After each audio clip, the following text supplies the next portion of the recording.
ശ്രീദേവി അസ്ട്രോളജിയിലേക്ക് സ്വാഗതം.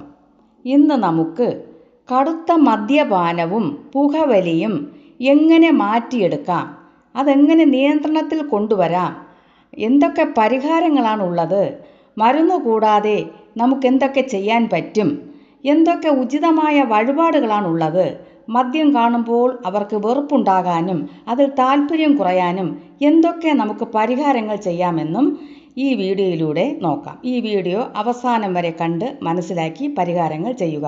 തീർച്ചയായും 100% മാറ്റമുണ്ടാകും. എല്ലാവരും ഈ വീഡിയോയ്ക്ക് സബ്സ്ക്രൈബും ലൈക്കും ചെയ്യണം. മറ്റുള്ളവർക്കും ഷെയർ ചെയ്ത് കൊടുക്കണം. എല്ലാവരും ഇക്കാര്യങ്ങൾ അറിയട്ടെ, എല്ലാവരും രക്ഷപ്പെടട്ടെ. ഒരുപാട് കുടുംബങ്ങൾ നശിച്ചു പോകുന്നത് നമ്മൾ കണ്ടുവരികയാണ്. ഭാര്യമാരും കുട്ടികളും കഷ്ടപ്പെടുന്നതും ദാരിദ്ര്യം കൊണ്ട് വലയുന്നതും മദ്യപാനം കൊണ്ട് ദുഃഖങ്ങൾ അനുഭവിക്കുന്നതും നമ്മുടെ നാട്ടിൽ ധാരാളമുണ്ട്. പരിഹാരങ്ങൾ നോക്കാം.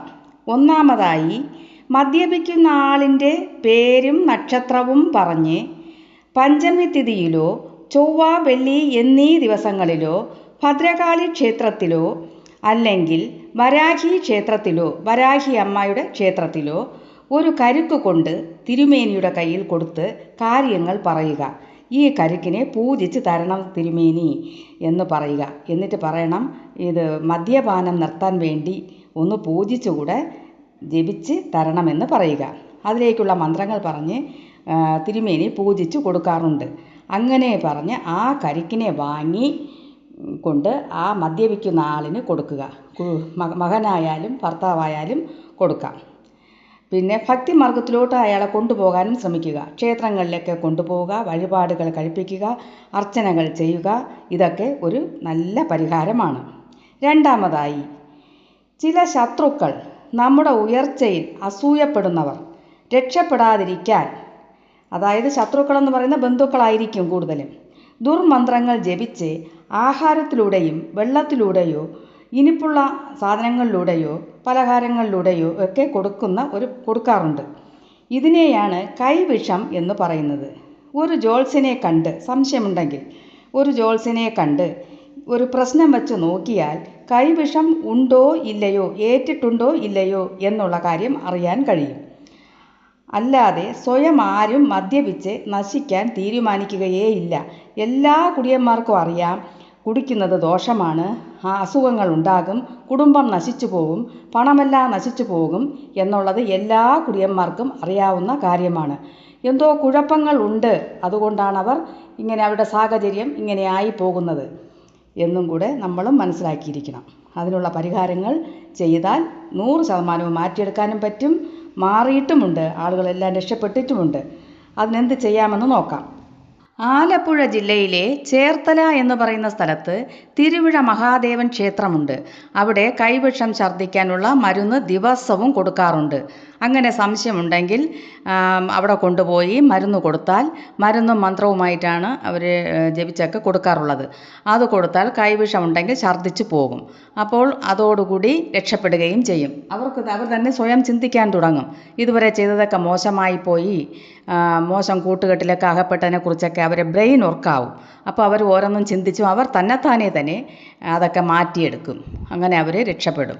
അവർ പിന്നെ ജോലിക്കും പോവും, അവർ സമ്പാദിക്കുകയും ചെയ്യും. അങ്ങനെ ഒരുപാട് പേര് രക്ഷപ്പെട്ടിട്ടുണ്ട്. ഒരുപാട് പേര് ആ ഭഗവാന്റെ കാരുണ്യം കൂടി ഉണ്ടായിരുന്നാൽ പൂർണ്ണമായും മാറും. 100% നല്ല ആൾക്കാരായി തീരുകയും ചെയ്യും. അത് അങ്ങനെ ശ്രമിക്കുക. അതൊരു ഉത്തമ പരിഹാരമാണ്. ആയുർവേദ കടകളിൽ മരുന്ന് കൂട്ടുകളടങ്ങിയ നെയ്യ്, അതായത് കൈവിഷം മാറാനായി തയ്യാറാക്കി വെച്ചിട്ടുള്ള നെയ്യ് ലഭ്യമാണ്. അവ വാങ്ങി ശിവക്ഷേത്രത്തിൽ പൂജാരിയുടെ കയ്യിൽ കൊടുക്കുക. ഒരു 21-41 ദിവസം ശിവഭഗവാന്റെ അടുത്ത് വെച്ച് പൂജിച്ച് അവർ തരും. അപ്പോൾ അതിനെ വ്രതശുദ്ധിയോടുകൂടി കടുത്ത വ്രതം നോക്കണം. അതിന് സാധിക്കുന്നവർ മാത്രമേ അത് ചെയ്യാവൂ. അത് വലിയ വ്രതമാണ്. വ്രതം തെറ്റിയാൽ അത് വലിയ ദോഷങ്ങളുണ്ടാകും, അസുഖങ്ങളൊക്കെ വരും. പിന്നെ വേറെ അത് മറക്കൊള്ളിച്ചൊക്കെ വരാൻ സാധ്യതയുണ്ട്. അതുകൊണ്ട് നല്ല വ്രതം നോക്കാൻ സാധിക്കുമെങ്കിൽ മാത്രം മരുന്ന് കുടിക്കുന്ന സമയങ്ങളിലും മരുന്ന് കുടിക്കുന്നതിന് 2 ദിവസം മുമ്പും കുടിച്ച് 2-3 ദിവസം കഴിഞ്ഞും വ്രതം നോക്കാൻ കഴിയുന്നവർ മാത്രം ഈ നെയ്യ് പൂജിച്ച നെയ്യ് സേവിക്കുന്നതും കൈവിഷം ഒഴിയാൻ നല്ല ഒരു പരിഹാരമാണ്. ചേർത്തല മഹാദേവൻ ക്ഷേത്രത്തിൽ പോയി ഛർദ്ദിച്ച് മാറ്റിയാൽ പിന്നെ ഈ നെയ്യ് കഴിക്കേണ്ട ആവശ്യം വരുന്നില്ല, അതിൻ്റെ ആവശ്യമില്ല. അപ്പോൾ അവർ ഈ കൂട്ടുകെട്ടിൽ നിന്നൊക്കെ പിന്മാറും. അവരെ പറ്റിച്ചവരെയൊക്കെ അവർക്ക് വെറുപ്പ് തോന്നും. നമ്മളൊന്നും പറഞ്ഞു കൊടുക്കണ്ട, അങ്ങനെ ഇങ്ങനെ ചെയ്യുന്നൊന്നും ആരും ഉപദേശിക്കേണ്ട ആവശ്യമില്ല. അവർ തന്നെ നേരെ ആയിക്കോളും. അവരുടെ ബ്രെയിൻ നല്ലവണ്ണം ഉറക്കാവും, അവർ ചിന്തിക്കാൻ തുടങ്ങും. അപ്പോൾ ഇതൊക്കെ മോശമായി പോയി എന്നൊക്കെ അവർക്ക് തന്നെ സ്വയബോധം ഉണ്ടാകും. അപ്പോൾ അവരങ്ങനെ രക്ഷപ്പെടും. അതൊക്കെ ചെയ്ത് ജീവിതം മുമ്പോട്ട് കൊണ്ടുപോകാൻ ശ്രമിക്കുക. അടുത്തതായി നീലകണ്ഠ ത്രയാക്ഷരി മന്ത്രം, ശിവമന്ത്രം ജപിച്ച് ഒരു ബൗളിൽ അല്ലെങ്കിൽ ഒരു ഗ്ലാസ്സിൽ തുളസിയില ഇട്ട് ഈ അതിലിങ്ങനെ കൈ ഗ്ലാസ്സിന് മുകളിൽ പൊത്തിപ്പിടിച്ച് ഈ മന്ത്രം പറയുക. ശിവമന്ത്രം, ശിവകവചം ലഭിക്കും. അതായത് ഓം പ്രോം ന്രീം ഡം, ഇതാണ് നീലകണ്ഠ ത്രയാക്ഷരി മന്ത്രം. ഓം പ്രോം ന്രീം ഡം, ഓം പ്രോം ന്രീം ഡം എന്ന് 21 തവണ ജപിച്ച് ആ വെള്ളത്തിന് കുടിക്കാൻ കൊടുത്താലും ഒരുവിധം ദോഷങ്ങളൊക്കെ മാറിപ്പോകും. ഇതും ഒരു പരിഹാരമാണ്.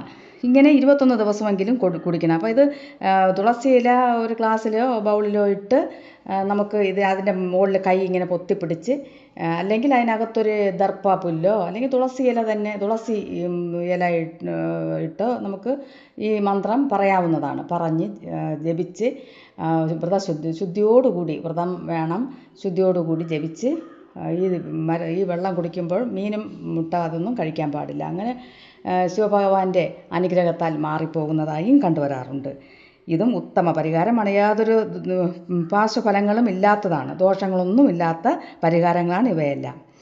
ശിവഭഗവാനെ നന്നായി മനസ്സിൽ ധ്യാനിച്ച് ശിവക്ഷേത്രത്തിൽ ജലധാര നടത്തുന്നതും പിൻവിളക്ക് കൊളുത്തുന്നതും ഒക്കെ ഉത്തമ പരിഹാരങ്ങളാണ്. അപ്പോൾ എല്ലാവരും ഇങ്ങനെയൊക്കെ ചെയ്ത് മുമ്പോട്ട് പോകാൻ ശ്രമിക്കുക. അടുത്ത പരിഹാരം നോക്കാം. അല്ലാതെ മറ്റ് മരുന്നുകളൊക്കെ കൊടുത്ത് നമ്മളത് കൈവശം ദോഷങ്ങളൊക്കെ മാറ്റിയാലോ, മദ്യപിക്കാതിരിക്കാനും പുകവലിക്കാതിരിക്കാനും ഉള്ള മരുന്നുകളൊക്കെ കൊടുത്താൽ അവരത് വീണ്ടും വലിക്കുകയും കുടിക്കുകയും ചെയ്താൽ അവർക്കത് മറിക്കൊള്ളിച്ച് മറ്റ് ബുദ്ധിമുട്ടുകളൊക്കെ ഉണ്ടാകും. പല അസുഖങ്ങളുമൊക്കെ ഉണ്ടാകാനും അതുകൊണ്ട് വലിയ ഗുണങ്ങളൊന്നും ഉണ്ടായതായിട്ട് എനിക്ക് തോന്നുന്നില്ല. അതുകൊണ്ട് അതൊക്കെ ഒഴിവാക്കി ഇങ്ങനെയൊക്കെ ചെയ്ത് ഈശ്വരനെ മുറുകെ പിടിക്കുക. ഈശ്വരൻ്റെ കാരുണ്യം കൊണ്ടും കടാക്ഷം കൊണ്ടും പ്രാർത്ഥന കൊണ്ടും ഒരുവിധമൊക്കെ എല്ലാം മാറ്റിയെടുക്കാൻ സാധിക്കും. ക്ഷേത്ര ദർശനം നടത്തുക. ഇങ്ങനെയുള്ള വ്യക്തികൾ കൂടുതലും ക്ഷേത്രത്തിൽ പോവുക. അപ്പോൾ ഈ ഇങ്ങനെയുള്ള നെഗറ്റീവ് ചിന്തകളൊക്കെ മാറി പോസിറ്റീവ് ചിന്ത ഉണ്ടാകും, ഭക്തി ഉണ്ടാകും. ഭക്തി ഉണ്ടാകുമ്പോൾ ഇതൊക്കെ മായയിൽ മാറും. ഈ ഓർമ്മകളൊക്കെ അങ്ങ് മാറിപ്പോവും, രക്ഷപ്പെടാനും തുടങ്ങും. അത് സമയം തെളിഞ്ഞാൽ അവർ രക്ഷപ്പെടുക തന്നെ ചെയ്യും. വലിയ തോതിൽ മദ്യപിക്കുകയും പുകവലിയും ഉള്ള ഒരാൾ വളരെ പെട്ടെന്ന് നിർത്തിയാൽ അവർക്ക് ബ്രെയിനിന് കുറച്ച് വ്യത്യാസങ്ങൾ ഉണ്ടാകുന്നതായി കണ്ടുവരാറുണ്ട്. അതായത് ഒരുമാതിരി ഒരു ഡിപ്രഷനായി പോകുന്നതായി കാണാൻ കഴിയും. അതുകൊണ്ട് വളരെ അളവ് കുറച്ച് വരിക. അങ്ങനെ കുറഞ്ഞ തോതിൽ 1, 2, 3 ഒരാഴ്ച കൊണ്ടോ നിർത്തി ശരിയാക്കി എടുക്കാവുന്നതാണ്. അത് അവരവരും കൂടെ വിചാരിക്കണം. അവരുടെ കുറച്ച് ദിവസം കഴിയുമ്പോൾ അവർക്ക് അതിൻ്റെ താല്പര്യങ്ങളൊക്കെ അങ്ങനെ കുറഞ്ഞു വരും. മദ്യപാനം ഒഴിവാക്കാനും സാധിക്കും. ഒരടിക്ക് നിർത്തിക്കഴിഞ്ഞാൽ വീണ്ടും അവർക്ക് കുടിക്കാനുള്ള ടെൻഡൻസി ഉണ്ടായിക്കൊണ്ടേയിരിക്കും. അതുകൊണ്ട് പതിയെ കുറച്ചായിട്ട് വരിക. അങ്ങനെ നിർത്തി ശരിയാവാൻ പറ്റും. സ്ഥിരമായി മദ്യപിച്ചാൽ തലച്ചോറിൻ്റെ ചലനവും താളവും ഒക്കെ തെറ്റും. അതുകൊണ്ട് പെട്ടെന്ന് നിർത്തുന്നതും തലച്ചോറിനെ ബാധിക്കാറുണ്ട്. അളവ് കുറയ്ക്കുക, പതിയെ നിർത്തുക, പെട്ടെന്ന് നിർത്തരുത്. ഇങ്ങനെയൊക്കെ ചെയ്യണം. അപ്പോൾ കുറേ ദിവസം കഴിയുമ്പോൾ ഈശ്വര പ്രാർത്ഥനയും ഈ മരുന്നും മന്ത്രമൊക്കെ ആകുമ്പം അവർക്ക് തന്നെ തോന്നി തുടങ്ങും.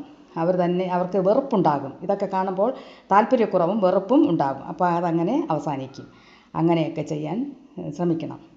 ദൈവത്തെ മുറുകെ പിടിക്കുക, ഉചിതമായ വഴിപാടുകൾ കഴിപ്പിക്കുക.